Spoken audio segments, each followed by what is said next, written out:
Assalamualaikum warahmatullahi wabarakatuh. Alhamdulillah hamdan wa syukurillah. Salamun wa salatan ala Rasulillah wa ala alihi wa ashabihi wa man tabi'ah. Berjumpa kembali dengan Perusahaan Institut.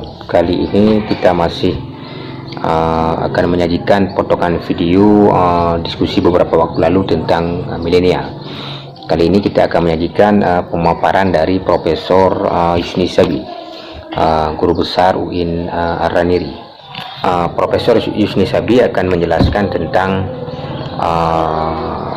apa saja yang karakter apa saja yang harus dimiliki oleh milenial dalam menjalani kehidupannya hari ini dan juga untuk mempersiapkan kehidupan di masa selanjutnya. Lebih jelasnya kita dengar saja penjelasan dari Profesor Yusni Sabi. Assalamualaikum warahmatullahi wabarakatuh. Waalaikumsalam warahmatullahi wabarakatuh. Syukurillah, salatan wassalaman ala rasulillah. Yang pertama sekali tentu terima kasih Saudara Miswari, apakah atas nama PII, PBPI, atas nama IAIN, Langsa atau apapun namanya, bahwa kita mengadakan webinar dan fokusnya generasi muda, generasi muda ini bagus sekali. Dan pertama sekali saya ucap terima kasih, jumpa dengan Pak Jam hari ini sudah berapa saat selama pandemi ini kita nggak jumpa Pak Jam. Berbahagia sekali saya dan alhamdulillah ini saya kira kepada peserta nih, kalau memperhatikan baik-baik ya, dengan serius apa yang telah beliau sampaikan ini luar biasa sekali, tidak kurang dari 2 SKS di dalam 15 menit ini. Ini benar-benar sangat bermanfaat dan beliau berbicara data bukan retorika.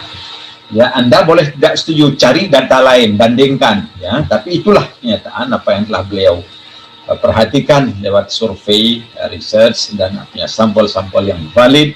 Dan alhamdulillah, dan saya sangat banyak mendapatkan inspirasi dari ini Pak Prof Jamhari. Yang terbaik tentu saja nih, sebelum Bapak Jamhari ini ke UIII Islam Indonesia Internasional ini, ketika Bapak IAIN Syarif Hidayatullah dulu tahun masa tsunami, kami benar-benar terima kasih dan berutang budi pada Pak Jamhari dan timnya, termasuk Pak tentu dan terakhir Pak Zumardi Azra dan IAIN Syarif Hidayatullah atas dukungan ya dari kematian atau setengah matinya IAIN Ar-Raniri akibat musibah yang sangat besar tersebut.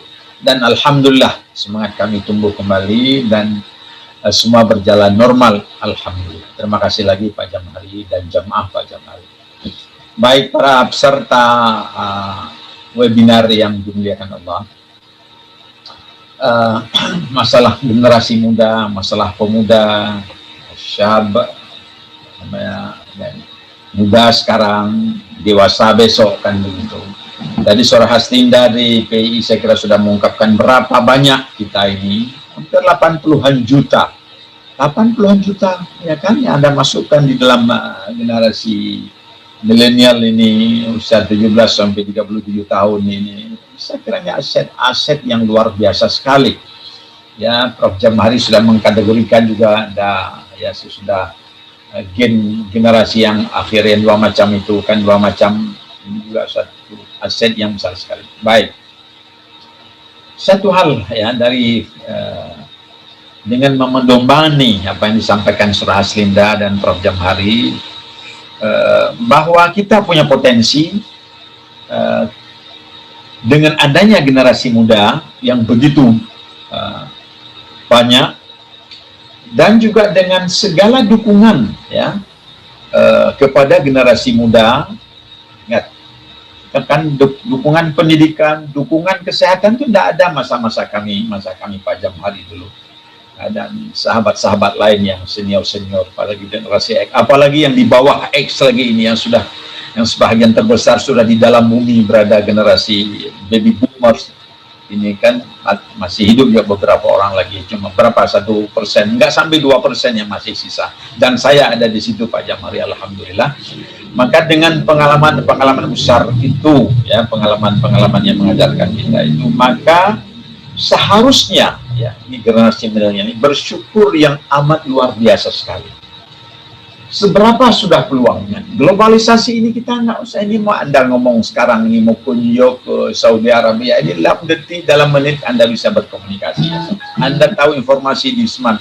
Cuma tinggal saja menyaring mana yang benar, mana yang tidak benar. Dan pada kita ingat, ajaran sudah jelas sekali. Ingat, masalah informasi yang benar atau informasi yang salah telah membentuk sikap, perilaku, dan aksi kita. Ini yang masalahnya. Ya, dia telah memberi perilaku, menumbuhkan perilaku dan sikap kita dari informasi yang benar, maka sikap kita akan benar. Informasi yang salah, maka sikap kita, persepsi pun jadi salah. Kita benci seseorang bukan karena dia itu tidak baik. Kita telah mendapat informasi yang buruk tentang seseorang. Termasuk juga, ini yang tantangan besar kita. Bagaimana kita pikirkan bangsa ini yang 270 juta lebih sekarang ini? Saya kira kita tidak mundur. Bagaimana kita bisa mendapat, ini kita tambah jelek, itu tambah jelek, ini tambah buruk. Tidak demikian, tidak. Berusahalah hidup panjang, nanti akan Anda tahu, kian hari, ketika orang-orang baik-baik, ketika pendidikan kita lebih baik, pengajian kita lebih baik, seharusnya, maka kita, bangsa kita pun akan lebih baik. Asal jangan terpengaruh dengan berita yang bohong. Bisa menarik juga Jamhari ya dan teman-teman sekalian, ini survei terakhir bulan Januari ya, Januari ini, awal-awal Januari sebelum tanggal 20 Januari, sebuah survei 34 provinsi, dukungan kepada pemerintah yang sekarang ini 74 sekian persen. Ini suatu aset ini. Maka jangan hati-hati sekali ya, jangan terpengaruh dengan itu, dengan hoax, dengan rekayasa. Nah, inilah saya kira kalau kita ambil satu ayat di Tabayun ya. In ja'akum fasiqun binaba'in fatabayyanu an tusibu qauman bijahalah.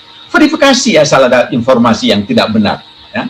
Termasuk juga yang benar, verifikasi pada jalur-jalur yang benar. Tidak mungkinlah ya.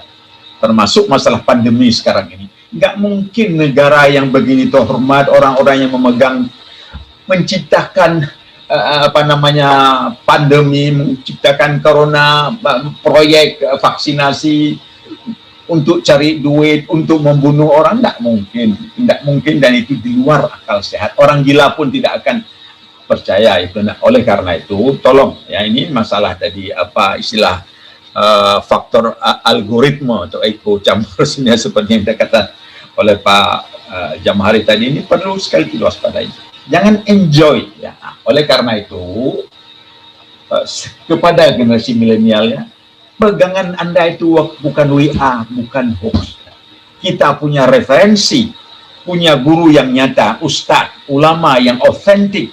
Jangan lupa, ustadz, ulama, dosen, guru yang otentik. Anda tidak akan bisa mahir di luar. Tidak. Ikutilah beliau-beliau. Ya, Anda boleh tidak setuju, tapi itulah yang autentik beliau. Dan banyak sekali yang berbeda, tetapi beliau itu jalurnya benar. Yang tidak mendapatkan berita-berita yang salah, berpegang pada yang salah. Ini yang, oleh karena itulah, ya, lebih penting lagi. Ini masalah informasi, ingat, kita ini saya sendiri atau Pak Prof Jamhari ini kan dari sekolah agama kita ini.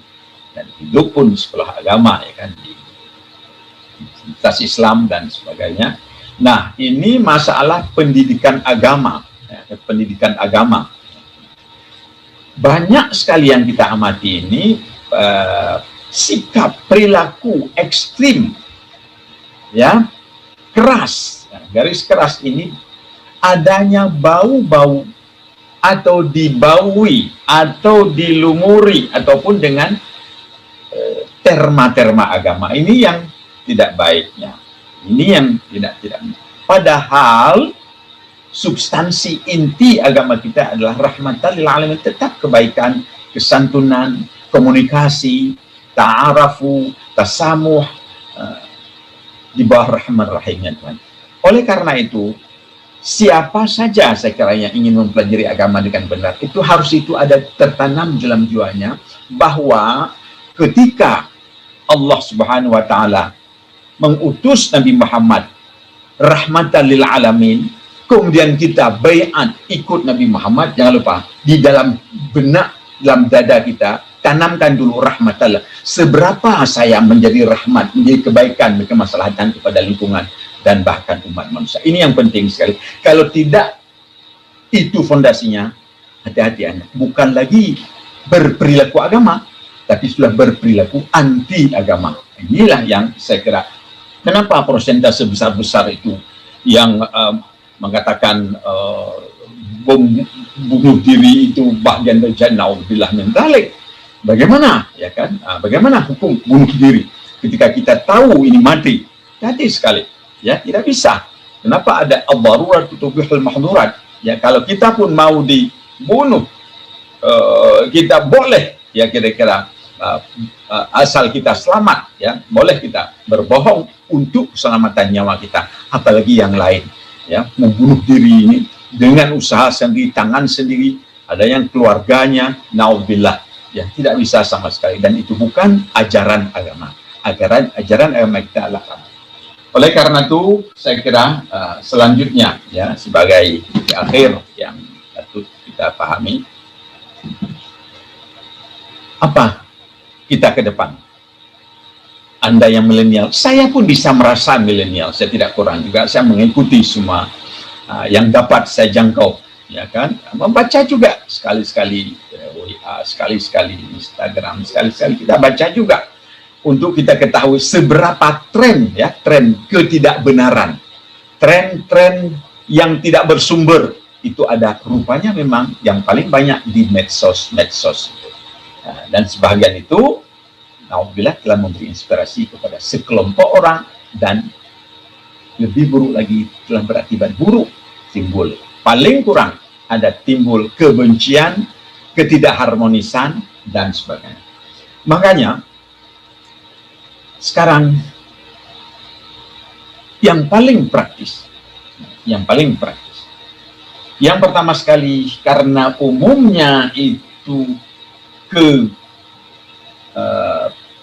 ekstrim atau kebengisan atau kekerasan itu sering ditujukan kepada aparatur pemerintah. Ini yang banyak saya lihat, disitulah sumber-sumbernya. Maka seharusnya kepada pengelola bahwa ingin kita kualitas milenial kita, pemuda kita, remaja kita ini akan bertambah baik, tunjukkan kebaikan-kebaikan. Maka para politisi, para pengelola negara, para yang namanya anggota dewan, atau taruhlah yang pengurus-pengurus partai politik, tunjukkan bahwa Anda toladan untuk bangsa ini. Pada tingkat kabupaten, tingkat provinsi, bahkan tingkat, tunjukkan bahwa kita ada yang namanya umara eksekutif, umara legislatif, umara yudikatif. Tunjukkan polisi, tentara, hakim, birokrat, ya kan, politisi, itu semuanya itu adalah pemimpin-pemimpin yang harusnya menjadi teladan kalau Anda itu mengakui Anda itu pengikut Nabi Muhammad. Karena apa? Nabi Muhammad lah puncak keteladanan. Kalau Anda bukan itu sudah bohong. Anda katakan lidah ikut Nabi Muhammad sebagai model uswah hasanah, tetapi berperilaku bukan, yaitu anti Nabi Muhammad. Yang kedua, pendidikan. Ya, yang pertama ingat keteladanan, ya, teladanan. Jadi Anda milenial, ketika Anda lihat ada, kenapa pemimpin tidak menjadi teladan juga? Turun tangan, turun mulut. Turun tangan bukan merusak, ya, tetapi bagaimana turun tangan, artinya bagaimana ikut serta. Seperti misalnya pengurus besar, kan gampang sekali, jumpa gubernur, jumpa bupati, jumpa menteri, bahkan pun jumpa presiden dengan santun. Ingat, kita ini negeri santun, orang beradab, orang beragama. Caranya itu bukan dengan segala kekerasan, tidak demikian. Nggak bisa perorangan, perorganisasi. Datang, masalahnya ini datanya ini, dan ini silakan, saya kira itu tidak ada akan menolak, tapi jangan berburuk sangka dahulu, ya kan? Jadi ketika keteladanan itu juga tidak muncul sendiri. Ingat, kita selalu saja, ya, yang masuk penjara ini yang dari tingkat menteri, tingkat partai, tingkat pejabat, tingkat hakim, macam-macam lah ya. Ini memang ini kelewatan sebenarnya. Seharusnya beliau itu tidak siap menjadi pemimpin, ya, tidak siap menjadi pemimpin, tapi beliau itu seolah-olah dalam benaknya itu sudah tidak benar jahat, tetapi terangkat ke situ ada kesilapan. Wallahu a'lam bishawab. Yang kedua, para guru, dosen, ya, ustadz, ya, kiai dan semuanya. Bagaimana mengajarkan, ya, atau siapa saja, ya, yang bergerak di bidang dai, para pendakwah, para penceramah, cobalah, ya, kalau apakah Anda itu mengajarkan agama, mengajarkan nilai agama yang santun, yang harmonis, yang saling mencintai, saling menghargai, saling memperbaiki. Ya. Ketika ada kesalahan, mari kita perbaiki, kita ajarkan. Ketika ada saudara kita yang tidak pas, atau kita anggap ada kelompok yang keliru, bukan kita terus menyerang, menyerbu, memfitnah, tapi komunikasi. Tadi saya kira bagus sekali sudah disampaikan oleh Pak Prof. Jamhari. Kita harus berkomunikasi yang nama apa? Ajak berdialog, ya. Nah, ajak berdialog ini macam-macam kita di kelompok hidup macam-macam. Ya. Di satu kabupaten saja, ya, namanya itu yang namanya mazhab, namanya aliran, namanya ini, namanya itu, apapun, ya, yang agama bahkan ada yang berbeda. Tapi ingat, kita ini lita'arafu, saling berkenalan, bukan saling mencurigai. Dan itu harus terbuka. Terbuka, tidak ada apa. Ini pendidikan, mendidik anak bangsa, nggak ada pendidikan rahasia. Gimana? Pengajian demikian juga umat, nggak ada yang rahasia. Semua itu asal kemaslahatan. Jadi para pendidik, para guru, ya kan, ustadz, kiai, penceramah ini harus sangat-sangat bertanggung jawab, ya kan. Kalau beliau itu aktif di dalam merasakan bahwa tantangan milenial ke depan ini, ketika dia para ustadz, para guru, para dosen, para kiai ini ada yang tidak mereka percaya, maka terperangkaplah mereka kepada jalur-jalur yang tadi, ya, bahkan bukan lagi jalur, jadi jurang nanti, dan mereka sebagian susah sekali akan naik. Ingat bagaimana provokasi ISIS. Bayangkan, padahal kalau kita lihat sepintas mata, selintas saja itu apa yang dilakukan oleh ISIS. Bagaimana mereka menghukum yang mereka musuhi di depan anak-anak, na'udzubillah min dzalik. Bagaimana mungkin Anda akan terenyah? Tapi kok banyak orang yang ikut? Nah, inilah dia. Bagaimana kuatnya yang tadi faktor algoritma tadi, ada echo chambers tadi, itu begitu kuatnya. Tapi itu mempengaruhi sekelompok orang. Nah, oleh karena itu, mari, ya, siapa saja di antara kita yang kita lihat ada nampaknya perbedaan yang kita bukan jauhi. Anda milenial, Anda saudara Miswari juga masih milenial, Anda masih remaja ini. Yang bilang sudah tua, saudara Miswari. Jadi dan teman-teman sekalian, mari kita bertanggung jawab. Milenial kita juga, anak muda kita juga. Karena itulah semua. Anda sekarang muda, nanti dewasa. Anda sekarang pengikut, nanti ke depan insya Allah akan jadi pemimpin. Tapi marilah berbuat bersama-sama untuk kemaslahan bangsa kita. Dan yakinlah bahwa kita hidup di negara yang terhormat, di negeri yang mulia, negeri mudah-mudahan yang akan mendapat barakah Allah Subhanahu wa Ta'ala. Saya kira, terima kasih Pak Dodi, Ibu Wedia, Surah Ihsan, Pak Khairil, dan semuanya.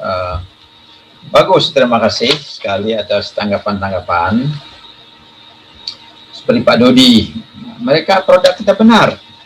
Tidak ada yang bilang kita juga produk orang sebelum kita. Normal, nggak mungkin kita ini produk langit, ya. Kita semua produk bumi yang duluan melahirkan yang baru melahirkan yang lebih baru. Mereka juga akan nanti jadi produser, kan begitu, dan selanjutnya begitu. Tapi yang beda, ini masalah pada tantangan, ya, tantangan masa baby boomer, masa X, generasi X dan sebagainya. Ingat, sekarang realitasnya yang paling dahsyat, bahwa kita ini terbuka kepada informasi dunia. Informasi dunia saring saja. Berapa persen yang benar, berapa yang tidak, berapa yang provokasi. Ingat. Kemudian terbuka kepada intervensi kriminal global. Ini yang lebih parah lagi. Dulu tidak demikian, tidak ada itu. narkoba global, human trafficking, ya, dan seperti tadi kebohongan global, orang bersedia menembak, membunuh saja, itu bohong-bohong yang besar sekali dan taruhannya nyawa. Dan itu sudah berlangsung.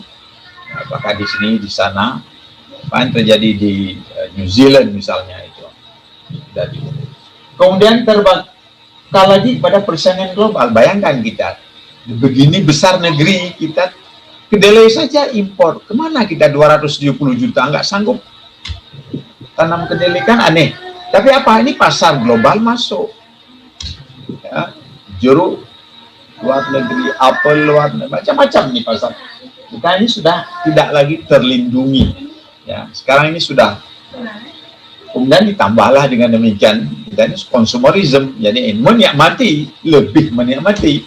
Sekarang kan berapa orang yang ada di kalau Bomi, Ibu Mumar atau generasi itu di sawah, di ladang itu biasa kita, walaupun sekarang jadi profesor, dulu itu ya di sawah, di ladang, biasa. Tapi ingat sekarang, makanya tantangan yang berbeda ini yang penting.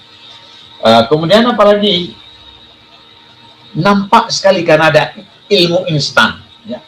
Quran, tafsir, hadis di WA dapat, bayangkan, la ilaha illallah. Jadi sehingga pun dapat nanti ulama instan, guru instan, mufti instan, yang sebahagiannya itu tidak ada dasar sama sekali. Ini yang tantangan ini yang kenapa harus kita ingatkan kepada oleh karena itu kenapa saya katakan itu yang penting teladan. Karena apa? Kitalah yang melahirkan mereka, bukan hanya melahirkan orang, tapi juga melahirkan tradisi, melahirkan perilaku, melahirkan. Tadi kan ada pertanyaan masalah berkaitan dengan bagaimana budaya kita. Inilah, setiakah kita kepada budaya kita? Setia atau tidak? Termasuk bahasa sebagai inti budaya. Seberapa sudah bahasa kita ini sudah meninggalkan tata krama.